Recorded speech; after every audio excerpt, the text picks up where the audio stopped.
Shalom saudara, apa kabarnya? Doa saya kalian semua baik-baik, sehat-sehat, tubuh, roh, dan jiwa, bahkan kantong kalian sehat semua. Nah, sore hari ini saya hadir dengan tamu istimewa saya, teman baik saya yang sudah ada di sebelah kanan saya, Bapak Pendeta Indrianto.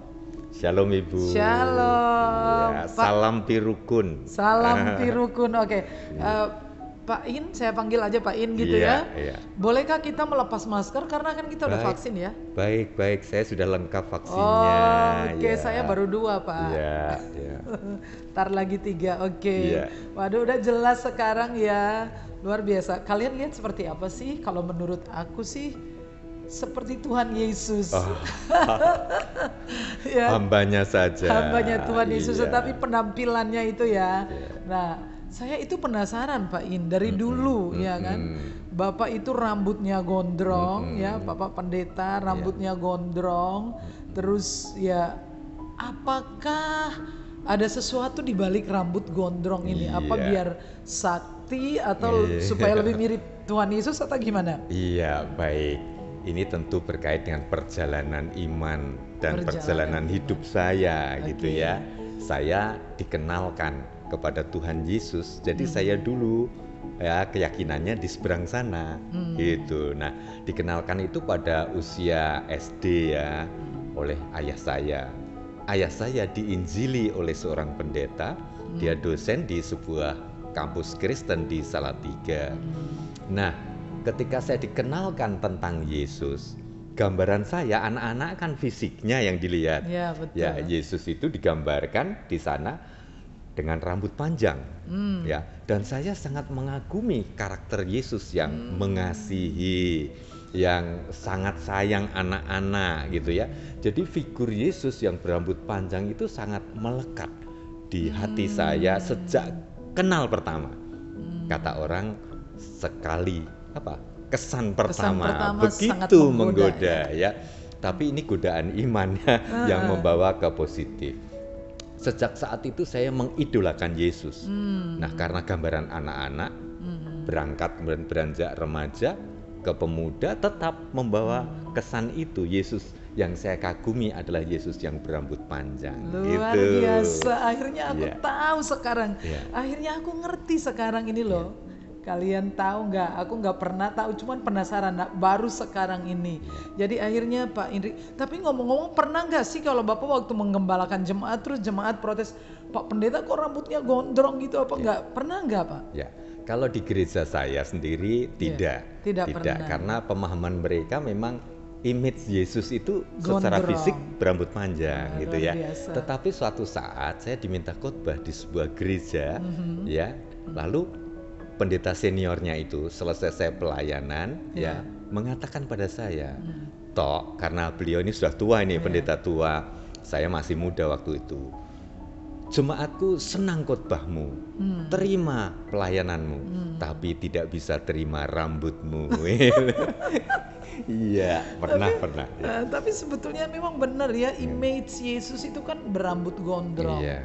Iya, luar biasa. Dan ya. dengan rambut ini, Ibu, saya berkali-kali mempersembahkan rambut saya ini untuk bermain drama Paskah. Drama Paskah. Iya, film karena Paskah, cocok sekali. sinetron Paskah di TVRI diantaranya, kemudian di kampus-kampus dan gereja-gereja. Jadi rambut saya ini sudah merupakan persembahan berkali-kali untuk Tuhan Yesus. Untuk Tuhan Yesus ya kan, jadi orang Ya bisa kan? langsung imajinasikan Tuhan Yesus, ya memerankan Tuhan Yesus, dapat Ya. banget ya, masuk Iya. banget ya, Iya. luar biasa. Nah, tadi Pak Indri saya nunggu panjenengan di sini tuh kira-kira dari pukul 5 sore ya, dan kemudian saya lewat telepon Bapak mengatakan bahwa Bapak itu baru mampir berdoa Iya. di Sendang Sriningsi. Iya. Ya. Ada kebutuhan khusus kah Bapak mampir ke tempat doa? Iya, ini merupakan bagian dari budaya doa saya. Jadi kalau saya boleh memilah ya, ada doa keseharian saya. Jadi bangun tidur, makan, mau bekerja atau berpelayanan, sampai nanti menutup ya dengan saat teduh, doa-doa harian saja ya.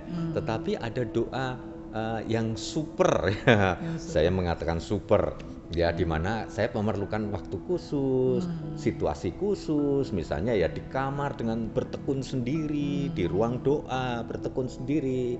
Nah, yang ketiga ini doa istimewa. Doa istimewa. Iya, maka saya berkala akan berkunjung ke tempat-tempat tertentu untuk berdoa. Yang saya cari bukan tempat yang angker wingit gitu ya, tapi tempat di mana saya boleh bersembah bakti kepada Tuhan dengan keheningan yang luar biasa, dengan keintiman yang luar biasa, di mana saya bisa nyambung dengan Tuhan. Nah, dalam penghayatan iman Jawa itu ada yang namanya manunggaling kawulo lan Gusti atau manunggaling Gusti lan kawulo. Apa itu maksudnya? Iya, manunggaling itu kan bersatunya. Bersatunya. Ya, Tuhan dengan kawulo itu kan hamba saya, kita ya, umatnya gitu. Nah, disinilah bahwa di tempat-tempat khusus seperti itu, kemanunggalan itu lebih didukung lah situasi yang betul-betul membuat saya dekat, bisa intim, konsentrasi, nyambung gitu dengan Tuhan. Nah, disitulah saya memilih tempat khusus. Saya ingat Tuhan Yesus kan juga punya kebiasaan ya. Untuk doa-doa khusus ketika memanggil 12 muridnya, kemudian ketika dia terlebih puncaknya itu kan sebelum dia ditangkap dan disalibkan itu kan ada bukit yang menjadi favorit bagi Tuhan Yesus. Sekali waktu dia menyendiri atau mungkin mengajak 1-2 muridnya untuk berdoa. Ya, gambarannya seperti itulah kira-kira doa-doa istimewa. Ada pergumulan-pergumulan khusus, ada permohonan-permohonan khusus, dan itu perlu tempat khusus dan cara yang khusus gitu. Jadi relate banget ya, bahwa Tuhan Yesus itu semasa hidupnya juga sering mengambil posisi atau tempat yang intinya bukan masalah tempat, tetapi suasana di mana bisa lebih fokus, bisa lebih tenang, tidak di tengah keramaian. Jadi akhirnya Bapak juga seringkali pergi ke tempat-tempat seperti tempat doa di Sendang Sriningsih. Pernah ke Kaliurang nggak? Saya sering ke sana ya. Bukit Doa. Emalta ya. Oh, sudah berkali-kali juga. Dan juga saya berkala mengajak mahasiswa yang memerlukan konseling dan doa. Saya bawa ke sana. Tenang tempatnya. Ya, memang dikhususkan ya untuk itu. Jadi memang pernah ada orang berkata, kenapa sih kita berdoa di sini kan bisa, kenapa harus pergi ke gunung, harus seperti itu? Ternyata memang maknanya tuh seperti itu. Kita butuh waktu sendiri di mana kita perlu saat-saat waktu eksklusif ya untuk bisa, tadi istilahnya dalam bahasa Jawa, manunggal dengan Gusti gitu ya, dimana tidak ada orang lain ya, tidak ada pihak lain mungkin untuk sementara waktu yang kita khususkan, tidak dengan istri, tidak dengan suami, tetapi berdua dengan Tuhan, manunggal gitu ya. Nah, ngomong-ngomong nih Pak, saya ini kan pendeta dari denominasi GSJA ya, jadi gereja Pentakosta Karismatik lah, yang kalau kebaktian biasanya tepuk-tepuk tangan, pakai musik yang lumayan seru gitu kan ya. Dan Bapak dari denominasi gereja Kristen Jawa Calvinis Calvinis. Nah, jadi caranya kita berdoa itu kan nampaknya agak beda caranya. Pandangan Bapak gimana? Pandangan Bapak gimana? Apakah doa yang disertai musik yang meriah itu lebih didengar, ataukah yang hening sepi, yang kalau jarum jatuh aja kedengaran? Yang mana kira-kira yang didengar oleh Tuhan? Iya, menurut hemat saya ini dipengaruhi oleh faktor satu, karakter orang dan karakter gereja, di mana karakter orang dan gereja sangat dipengaruhi oleh budaya denominasi atau aliran gereja. Ini mewariskan bahkan membentuk seseorang dalam cara berdoa, ya, sehingga seperti saya ataupun teman-teman dari gereja Katolik doa di dalam keheningan, Ini merupakan cara, menurut hemat saya esensinya sama sungguhnya, bahwa doa adalah bersembah bakti, berkomunikasi, berdialog secara intim ya dengan Tuhan, dengan Bapa, dengan Tuhan Yesus di dalam pimpinan Roh Kudus Tuhan. Nah, saya melihat bahwa hal ini merupakan kekayaan ya dari tubuh Kristus, bahwa saya bersyukur karena melalui Ibu Pendeta Sarah Antoni saya dikenalkan dengan cara berdoa dan sekaligus cara beribadah, dan lebih lengkap ya pelayanan di GSJA di mana saya diperlengkapi. Saya awalnya memang kaget. Jadi saya kaget Ibu berdoa dengan cara seperti yang dilakukan oleh banyak kalangan dari gereja-gereja Pantekusta dan karismatik gitu. Tetapi saya belajar bagaimana Ibu berdoa di tengah ibadah itu dengan berlutut di lantai gitu ya. Sementara saya yang dari gereja Protestan Calvinis ya tidak diajarkan seperti itu atau tidak dibudayakan seperti itu. Jadi saya awal-awal kaget juga ya. Kaget ketika di tengah situasi itu. Tetapi mata saya dibukakan oleh Tuhan. Inilah kekayaan tubuh Kristus. Beragam-ragam cara doa dengan iringan musik di dalam keheningan dan lain sebagainya. Ini merupakan ya satu kekayaan bersama. Iya. Soal mana yang dijawab, kita yakin percaya. Wong 1-2 orang, maaf 2-3 orang berkumpul saja Tuhan pasti hadir.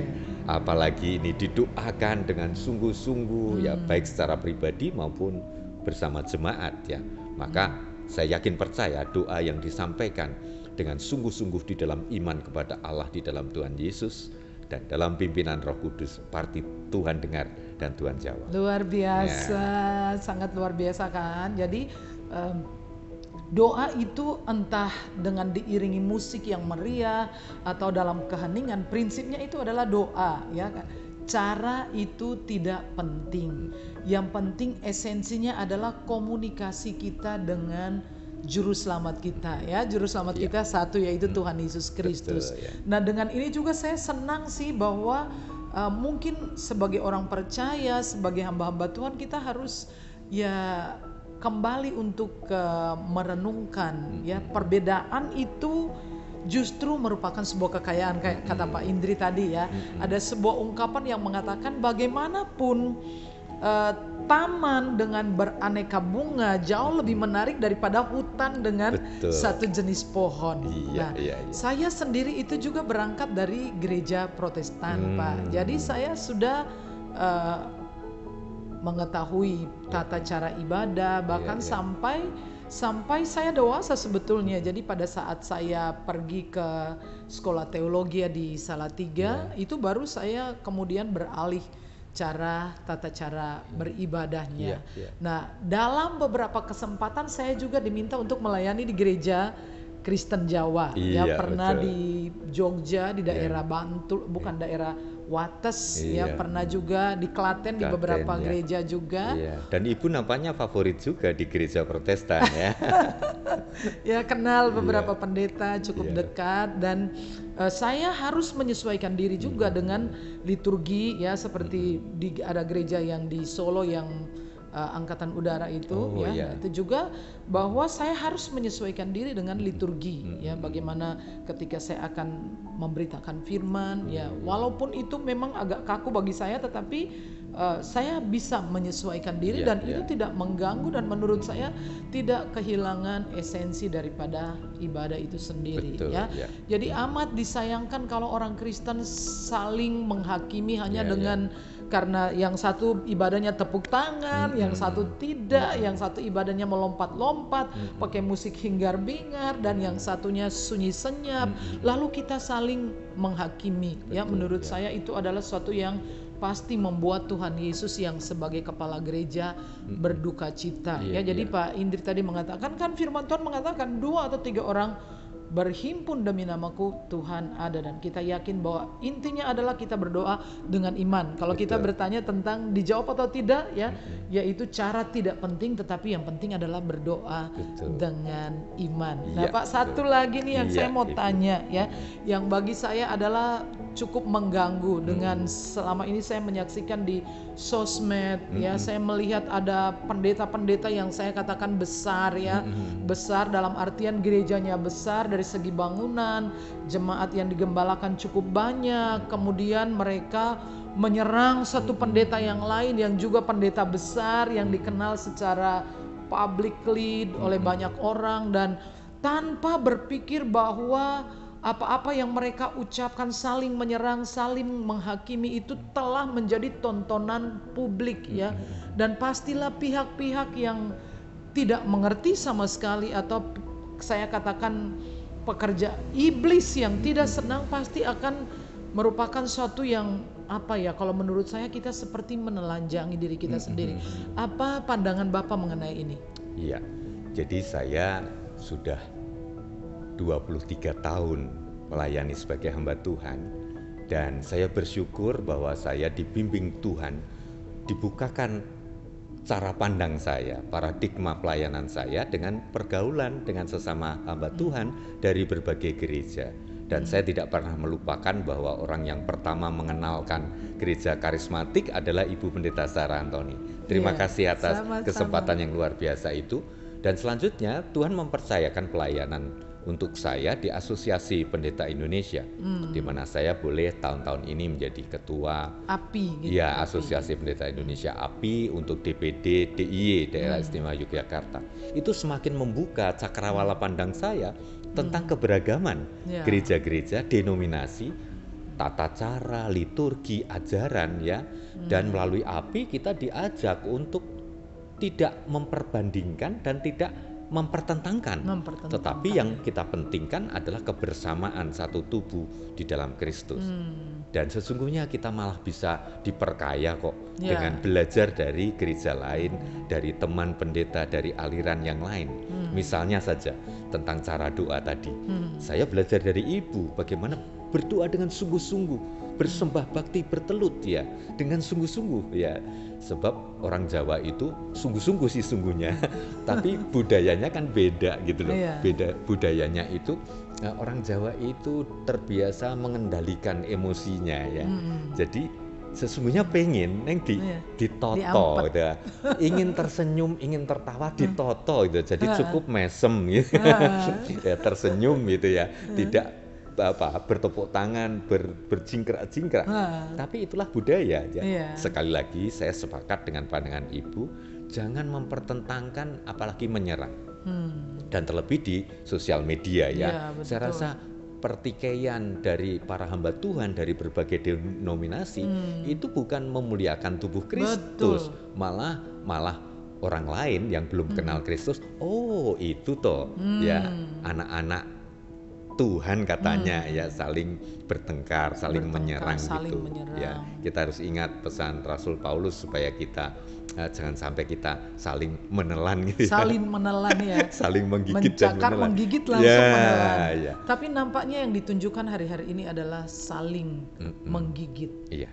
Tapi sekarang kan Ibu dan saya kan menunjukkan bahwa kita saling bersahabat. Saling bersahabat ya. Saling mengasihi sebagai satu kesatuan tubuh Kristus. Luar biasa ya. Jadi memang guys, kita memang semua punya panggilan yang berbeda ya kan.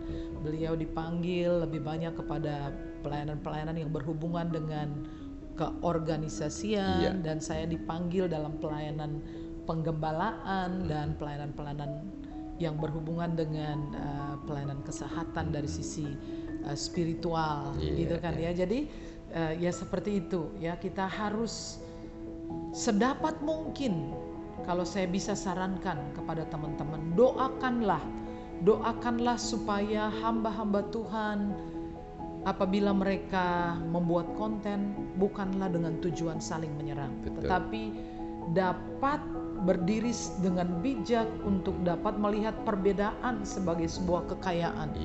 Dan bahwa yang berhak untuk menghakimi itu adalah Tuhan Yesus Kristus sendiri. Nah, Tuhan Yesus sendiri pernah berkata bahwa sebuah perumpamaan tentang lalang di ladang anggur, kebun gandum.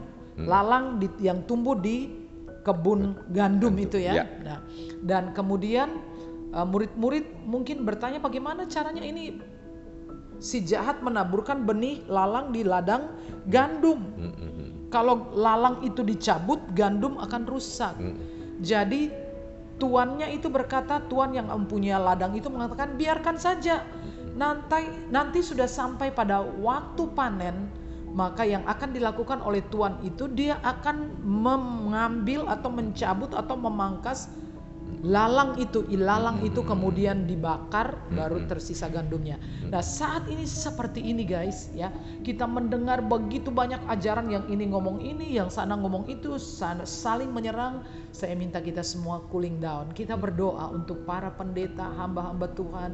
Semoga harapan saya tidak karena konten kita saling menyerang dan mempermalukan nama Tuhan. Saya kira ini adalah waktu yang baik. Terima kasih banyak Pak Terima Indri. kasih kembali. Terima kasih sudah hadir jauh-jauh dan memenuhi mengisi konten ini. Kiranya apa yang Bapak bagikan jadi berkat untuk kita sekalian. Oke. Salam pirukun Ibu di dalam Tuhan Yesus. Di dalam Tuhan Yesus. Kita bye bye. Kita salam pirukun gimana Pak? Gini ya. Salam pirukun. Damai, peace. Peace peace. Oke. Bye bye. God bless you all.